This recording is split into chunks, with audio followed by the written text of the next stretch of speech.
Hello दोस्तों, स्वागत है आप सभी का मेरे यूट्यूब चैनल पर। कैसे हैं आप सब। आज के इस वीडियो में हम लोग विराम चिन्हों का अध्ययन करेंगे। जैसे कि हम लोग जानते हैं कामतप सद्गुरु के अनुसार 20 विराम चिन्ह बताए गए हैं। तो पहला विराम चिन्ह इसमें अल्प विराम है। अल्प विराम चिन्ह का प्रयोग कहाँ पे कैसे करते हैं इसको देख लेते हैं।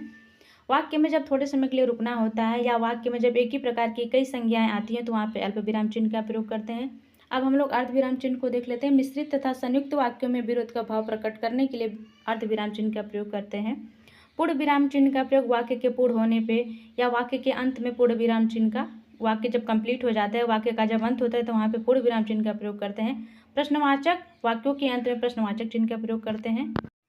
आश्चर्य चिन्ह को विस्मयादि चिन्ह भी कहते हैं। इन दोनों चिन्हों का प्रयोग जब वाक्य में हर्ष, सुख, शोक, घृणा आदि भावों को व्यक्त किया जाता है तब वहाँ पे हम विस्मयादि चिन्ह का प्रयोग करते हैं। एकल उद्धरण चिन्ह और दोहरे उद्धरण चिन्ह का प्रयोग हम लोग तब करते हैं जब किसी वाक्य के सटीक कहे गए या लिखे गए शब्दों को दर्शाने के लिए किसी शीर्षक जैसे कि कविता, कहानी या फिर किसी विशेष शब्द या वाक्यांश पर जोर दिया जाता है तो वहाँ पे उद्धरण चिन्ह का प्रयोग करते हैं।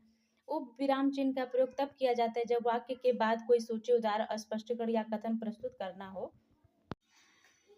निर्देशक चिन्ह, जिन्हें हम संयोजक या योजक तथा सामाजिक चिन्ह भी कहते हैं, इन चिन्हों का प्रयोग दो शब्दों को जोड़ने के लिए होता है। कोष्टक, कोष्टक का प्रयोग जो कठिन शब्द होता है उसका अर्थ स्पष्ट करने के लिए कोष्टक का प्रयोग करते हैं। विवरण चिन्ह, विवरण चिन्ह का प्रयोग किसी बात का विवरण या उदाहरण प्रस्तुत करने के लिए किया जाता है। पुनरुक्ति चिन्ह का प्रयोग हम लोग किसी शब्द की पुनरावृत्ति या दोहराव करने के लिए करते हैं। अब हम लोग लागू चिन्ह को देख लेते हैं। लागू चिन्ह का प्रयोग हम लोग वहाँ पे करते हैं जब किसी शब्द को संक्षेप में लिखना होता है।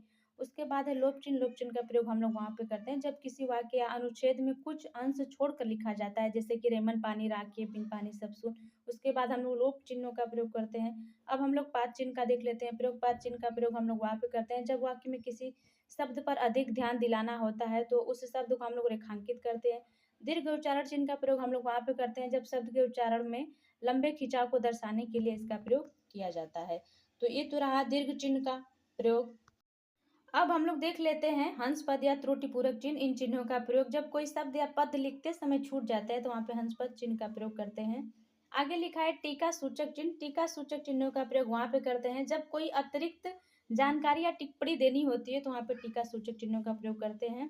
उसके आगे लिखा है पाद बिंदु। एक होता है पाद बिंदु, एक होता है पाद चिन्ह, ये दोनों दो होते हैं। तो पाद बिंदु का प्रयोग एक विशेष संदर्भ के लिए इसका उपयोग किया जाता है। हालांकि आधुनिक हिंदी व्याकरण में इसका उपयोग बहुत ही कम होता है, किंतु हिंदी में अरबी फारसी से आए शब्दों के नीचे लगने वाले चिन्ह को पाद बिंदु, जैसे कि गजल, खौफ, जमीन। अब हम लोग देख लेते हैं तुल्यता। तुल्यता सूचक चिन्ह। तुल्यता सूचक चिन्हों का प्रयोग वहां पे करते हैं जब दो शब्दों या वाक्यांशों के बीच समानता या बराबरी दर्शाने के लिए इसका प्रयोग किया जाता है। अंतिम और लास्ट है समाप्ति सूचक चिन्ह। इन चिन्हों का प्रयोग अध्याय या ग्रंथों की समाप्ति के लिए किया जाता है। तो आज के लिए बस इतना ही। वीडियो अच्छी लगी तो प्लीज आप लोग चैनल को लाइक, सब्सक्राइब, शेयर करेगा। आप लोग का बहुत बहुत धन्यवाद। Thank you.